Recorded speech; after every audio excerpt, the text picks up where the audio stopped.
낭독 13일차 2-6 로고스의 정치 경제학. 직립하기 위해선 귀가 열려야 한다고 했다. 두 발로 서게 되면 뇌 용량이 커지면서 얼굴이 머리에서 분리된다. 얼굴이 탈영토화가 이것이다.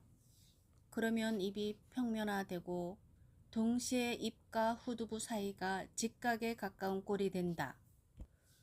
그럼으로써 분절음이 가능해지는 것이다. 결국 귀가 열리면 목소리도 뚫린다. 해서 듣기와 말하기는 하나다. 인간은 결코 들을 수 없는 말을 할 수 없다. 듣는 만큼 말한다는 뜻이다. 듣고 말하고 다시 듣고 또 말하고, 이것이 인생이다. 그러므로 어떤 말을 할 것인가, 어떤 말을 들을 것인가, 거기에 따라 삶이 창조되기도 하고 파괴되기도 한다. 그렇다면 우리는 이 로고스를 중심으로 삶의 지도를 다시 그려볼 필요가 있다. 우리의 문명을 흔히 모더니티, 모더니즘이라고 지칭한다. 모더니티는 근대, 근대성 등으로 번역되는 낱말이다. 20세기 이후 서구 자본주의의 도래와 함께 시작된 문명의 배치로 노동과 화폐가 주도하는 사회 구성체를 뜻한다. 사람들이 일상에는 속도와 게으름, 여성과 남성, 정성과 비정상 등 수많은 이분법이 작동하게 되었다. 인간과 자연이 가격하게 단절하게 된 것도 같은 맥락이다. 그와 동시에 삶의 다양성과 신체의 역동성은 봉쇄되고 말았다. 사계절의 운행이나 절기의 변화 따위는 중요하지 않다. 봄, 여름, 가을, 겨울은 그저 동일한 시간들이 펼침일 뿐이다. 그것은 양적으로 측정되고 그래서 균질화된다. 시간의 흐름이 공간화되는 것, 그것이 시계의 탄생이다. 그와 더불어 시간은 공간에 복속된다. 공간이 특권화되면 양의 법칙이 작용한다. 제국주의의 침략과 팽창도 거기에 기반한다. 시공은 본디 하나다. 그럼에도 시간을 공간에 묶어두고 공간은 무한히 팽창하는 것, 이것이 정복과 착취의 논리 아닌가. 그것은 비단 제국적 거대 담론뿐 아니라 개인의 삶에도 고스란히 적용된다. 집이 커질수록 부동산에 대한 욕망도 증폭된다. 물건과 상품은 많을수록 좋다. 쾌락도 다다익선이 법칙에 따른다. 관계와 용법에 대해선 전혀 고려하지 않는다. 단지 소유를 증식하고 싶을 뿐이다. 같은 맥락에서 공간이 시간을 압도하면 당연히 시선은 밖으로 향한다. 내부로 향하는 길은 차단되었다. 타인의 눈에 비친 내가 나를 지배한다. 결국 모두가 인정 욕망의 하신이 되어버렸다. 그에 부응하여 도시는 스펙터클의 향연을 멈추지 않는다. 그 결정판이 스마트폰이다. 스마트폰은 쉬지 않고 빛을 쏘아댄다. 일티 광고를 보라. 현란한 속도, 빛의 마술이 주를 이룬다. 대체 왜 저 엄청난 속도와 빛의 폭주가 필요한 거지? 라는 질문은 봉쇄된다. 이것이 모더니티 문명이 제시하는 삶의 형식이다. 그에 반해 동양 사상은 공간보다는 시간에 더 착목한다. 주역의 이치가 잘 보여주듯 점유보다는 변화가 더 우선이다. 아무리 좋은 것도 극에 이르면 반대로 화하고 그 반대도 역시 마찬가지다. 음이 극에 이르면 양이 되고 양이 극에 이르면 다시 음이 된다. 같은 이치로 낮과 밤은 대립관계가 아니다.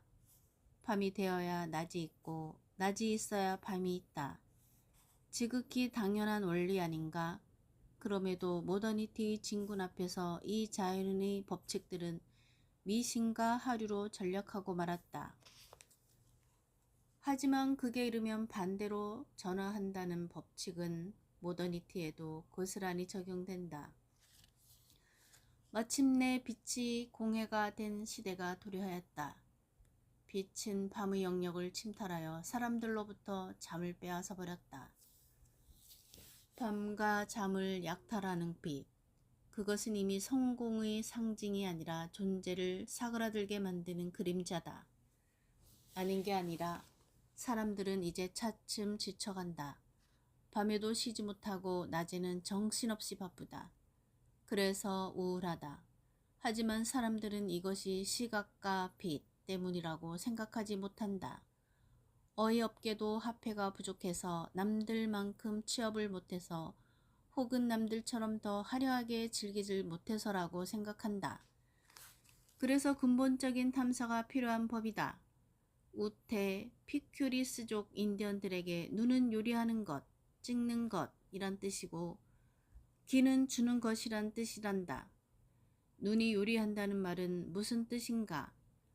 눈은 자기가 원하는 것만 취하는 습성이 있다. 눈이 향한다는 건 그걸 소유하고 싶다는 뜻이기도 하다.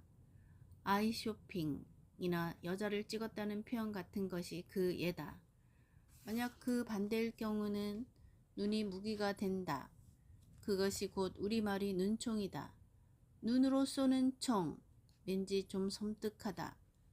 결국 시각과 빛이 폭주하면 그 방향은 둘 중 하나다. 열렬히 갖고 싶거나 아니면 잔인하게 짓밟고 싶거나 소유욕 아니면 폭력. 이때 가장 타격을 입는 것이 귀라고 했다. 귀가 소외되면 입과 혀도 굳게 된다. 쉽게 말해 말의 길이 끊어지거나 왜곡된다. 아니, 그 이전에 말이 인생과 세계를 창조한다는 사실 자체를 망각해버린다. 실어증과 언어폭력이 난무하는 건 그런 점에서 지극히 당연하다. 자, 그렇다면 이제 문명의 배치는 이렇게 바뀌어야 하지 않을까? 공간에서 시간으로, 눈에서 귀로, 이미지에서 소리로. 그렇지 않으면 우리는 계속 욕망의 롤러코스터를 탈 수밖에 없다. 비상과 추락 사이를 정신없이 오가는 아울러 이어폰이 일상화로 소리에 대한 상상력도 한없이 추락하고 있다. 폭력적인 소음 아니면 신비로운 항월경. 이런 이분법하에서 말소리는 침묵된다. 진리로 향할 수 있는 유일하고도 보편적인 평범하면서도 고귀한 길이 닫혀버린 것이다. 진리는 특별한 것이 아니다. 돈은 평범해야 한다. 그러므로 반드시 로고스를 복원해야 한다. 10대들이 제대로 변성일을 겪을 수 있도록 우리의 말이 폭언과 무음을 왕복 달리기 하지 않도록 말이 사람을 부르고 사람이 또 말을 부를 수 있도록 이보다 더 절실한 핫 이슈가 또 있을까? 이것이 로고스의 정치 경제학이다.